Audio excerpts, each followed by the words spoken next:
Then second topic अपन start करते हैं। अभी आप लोगों ने फर्स्ट टॉपिक के अंदर पढ़ा था area of triangle with the help of determinant, collinearity के बारे में पढ़ा था। एरिया ऑफ ट्राइंगल जब गिवन हो तो कोई कांस्टेंट कैसे फाइंड आउट करते हैं, लाइन का इक्वेशन बनाना। सेकंड टॉपिक इसी एक्सरसाइज का student, solution of system of linear equations by Cramer rule. किसी भी लीनियर इक्वेशन को स्टूडेंट सॉल्व करने के इस चैप्टर के अंदर टू मेथड्स हैं। फर्स्ट है क्रेमर रूल, सेकंड है मैट्रिक्स मेथड। तो अभी अपना डिस्कशन चलेगा according to Cramer rule, then after अपन सीखेंगे by matrix method. First of all, first जो क्रेमर रूल है उसके अंदर आपको नजर आए solution system of linear equation of two variable. Student two variables से related linear equation in 10th standard आप लोग पढ़ चुके हैं, वही टॉपिक है। एक बार ध्यान दीजिए, two linear equation in two variables a1x plus b1y equal to c1, a2x plus b2y equal to c2।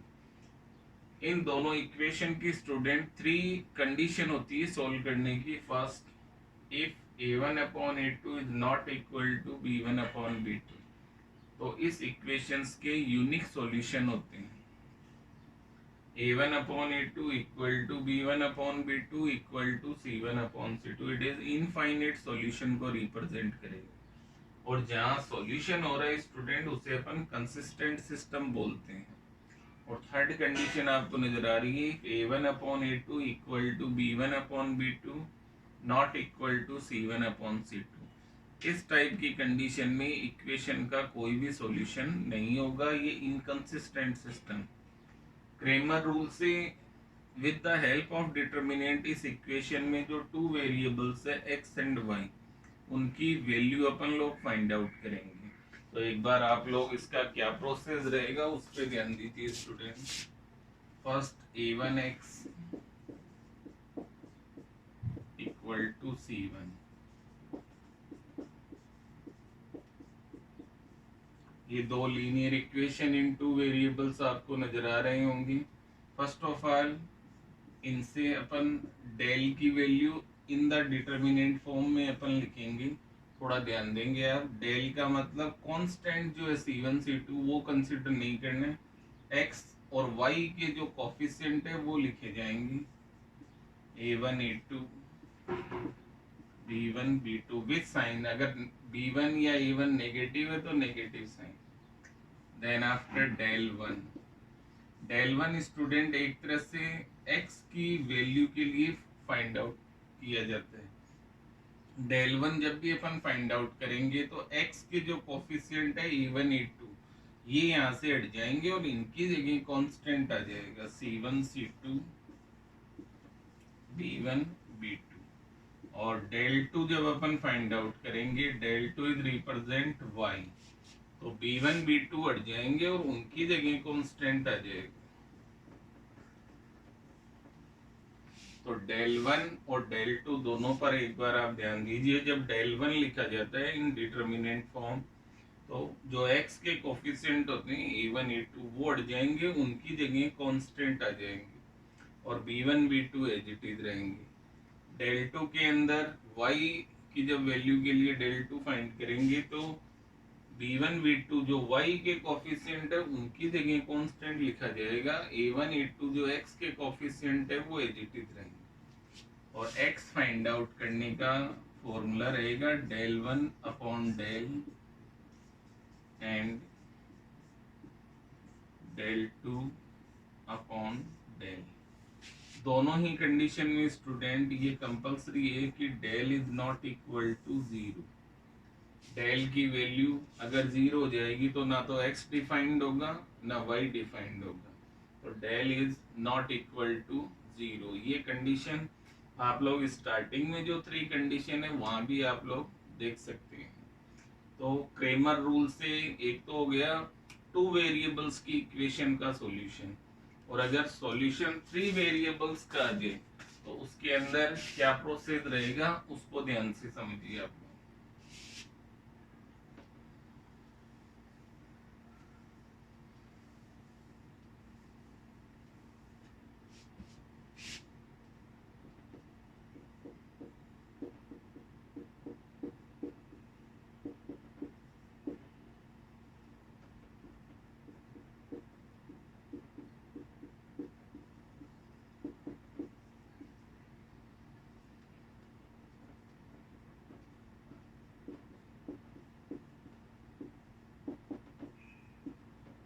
ये 3 वेरिएबल्स की लीनियर इक्वेशन है, 3 आपके सामने।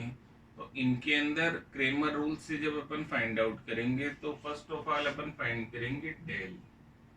डेल फाइंड करने के लिए कांस्टेंट को छोड़कर एक्स वाई जेड के जो कोफिशिएंट हैं वो अपने को लिखने, a1 a2 a3, b1 b2 b3 c1 c2 and c3, it is del। then after student del 1 जब अपन लिखेंगे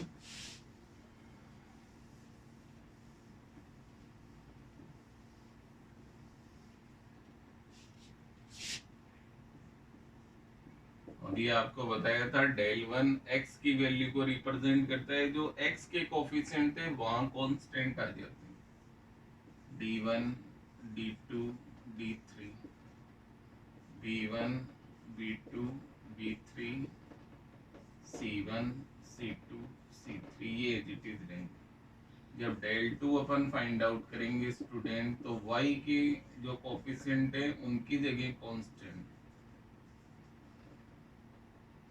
d1 d2 d3 c1 c2 c3, और डेल 3 जब अपन फाइंड आउट करेंगे तो a1 a2 a3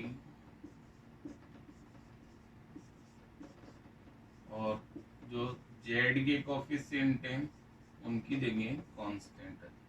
और इस कंडीशन में x की value del 1 upon del, y की वैल्यू डेल 2 अपॉन डेल और z की value student del 3 upon del. तो ये क्रेमर रूल होगा, 3 इक्वेशन इन 3 वेरिएबल्स के अकॉर्डिंग ये अपन डिटर्मिनेंट है इनको फाइंड आउट करेंगे। Then after x y z की वैल्यू अपन फाइंड करेंगे। इसके अंदर स्टूडेंट कुछ कंडीशंस रहेंगी। If del is not equal to 0, अगर डेल की वैल्यू 0 के इक्वल नहीं है तो equation consistent and unique solution इसका आप लोगों को मिलेगा, यूनिक सॉल्यूशन। सेकंड कंडीशन है if del equal to 0 and del 1 del 2 del 3 भी 0 के equal.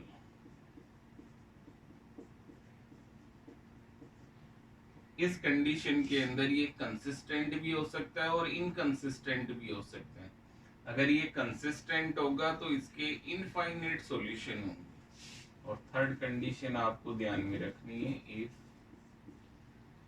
Del equal to 0 but del 1 del 2 del 3 is not equal to 0, तो इस कंडीशन में नो सॉल्यूशन, इनकंसिस्टेंट सिस्टम हो जाएगा। तो इन तीनों कंडीशंस को भी आप लोग अच्छे ढंग से नोटबुक के अंदर नोट करेंगे और अंडरस्टैंड करेंगे। तो आज का जो अपना टॉपिक है स्टूडेंट वो है solution of linear equation in 2 variables and 3 variables by Cramer rule.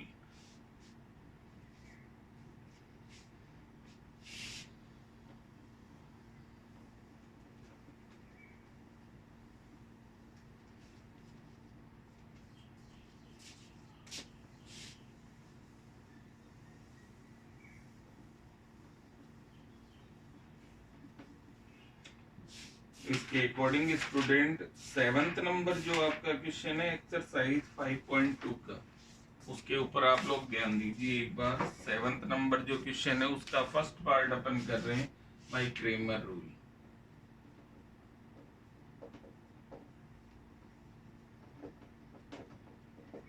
उसमें अपने को 2 इक्वेशन है, 2x plus 3y equal to 9, 3x minus 2y equal to 7।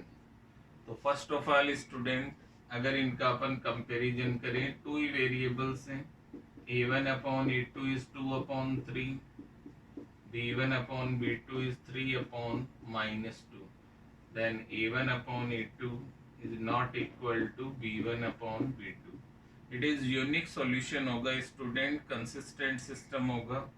तो फर्स्ट ऑफ ऑल मैं डेल की वैल्यू इसमें फाइंड आउट कर रहा हूँ, 2 3 3 -2 डेल 1। आपको बताया था डेल 1 एक्स के कोफिशिएंट की जगह कांस्टेंट लिखना है, 9 7 एंड 3 -2। और डेल 2 की अगर अपन बात करें स्टूडेंट, तो 2 3 9 7 इट इज डेल 2। अगर डेल को अपन सिंप्लीफाई करें, 2 इंटू 2 ऑर्डर से -4 and -9 it is -13 -18 -21 it is -39। और डेल 2 को देखें, 14 -27 it is -13। तो first of all x equal to del 1 upon del 1 की वैल्यू है -39 upon -13 it is 3 and y equal to del 2 upon del 2 की value है -13 and -13 then 1। तो इस लीनियर इक्वेशन का solution student x3 and y1। ये आपका सेवंथ का फर्स्ट पार्ट। सेवंथ का जो सेकंड पार्ट है स्टूडेंट, वो आप लोग खुद भी सॉल्व कर सकते हैं। 8th नंबर क्वेश्चन के अंदर आपसे कहा जाता है prove that the following system of equation are inconsistent. Inconsistent की अभी आप लोगों को कंडीशन बताई थी कि थर्ड जो अपनी कंडीशन थी, डेल की वैल्यू 0 होना और del 1 del 2 del 3 not equal to 0। तो वो आपको सॉल्व करने पर पता लग जाएगा और प्रूव करना है। 8th क्वेश्चन के अंदर 3 वेरिएबल्स, 9th क्वेश्चन में क्रेमर रूल से 3 इक्वेशन इन 3 वेरिएबल्स आपको दी गई है, उनको आपको सिंप्लीफाई करना है। तो उसका फर्स्ट पार्ट अपन करते हैं स्टूडेंट, ध्यान देंगे आप लोग।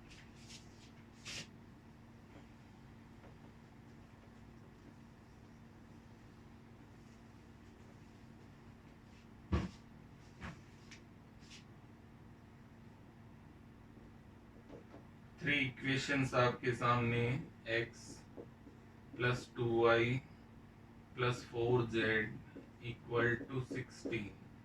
सेकेंड इक्वेशन है 4x plus 3y minus 2z equal to 5। और थर्ड इक्वेशन आपको दी हुई है 3x minus 5y plus z equal to 4। ये 3 इक्वेशंस हैं। फर्स्ट ऑफ ऑल अपन डेल की वैल्यू फाइंड आउट करेंगे स्टूडेंट, 1 4 3 2 3 -5 4 -2 1। डेल 1 की अगर अपन बात करेंगे तो x की जगह कांस्टेंट 16 5 4 2 3 -5 ये आप लोग लिखेंगे। डेल 2 की अगर अपन बात करें स्टूडेंट, तो first column as it is 1 4 3, second column में 16 5 4, y के कोफिशिएंट हट जाएंगे और third column as it is रहेगी। और अगर डेल 3 की अगर अपन बात करेंगे,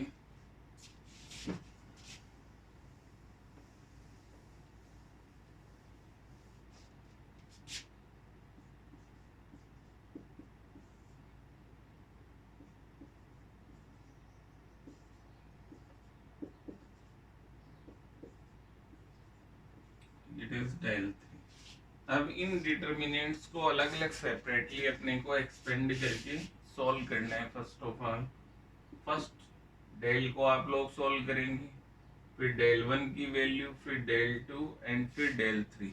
एक्सपेंड करना आपको आता है तो आई थिंक प्रैक्टिस आप लोग करेंगे तो अच्छा रहेगा। एक चीज का आप ध्यान रखेंगे, x जब फाइंड करेंगे then del 1 upon del y equal to del 2 और z equal to del 3 upon del. ये नाइन्थ क्वेश्चन का फर्स्ट पार्ट है। इसको del, del one, del two and del three इनकी वैल्यू आप लोग फाइंड करके एक्स वाई जेड की वैल्यू फाइंड आउट करेंगे। तो आज की अपनी क्लास इतनी रहेगी। नाइन्थ क्वेश्चन तक आप लोग सोल्व करेंगे। Thank you very much.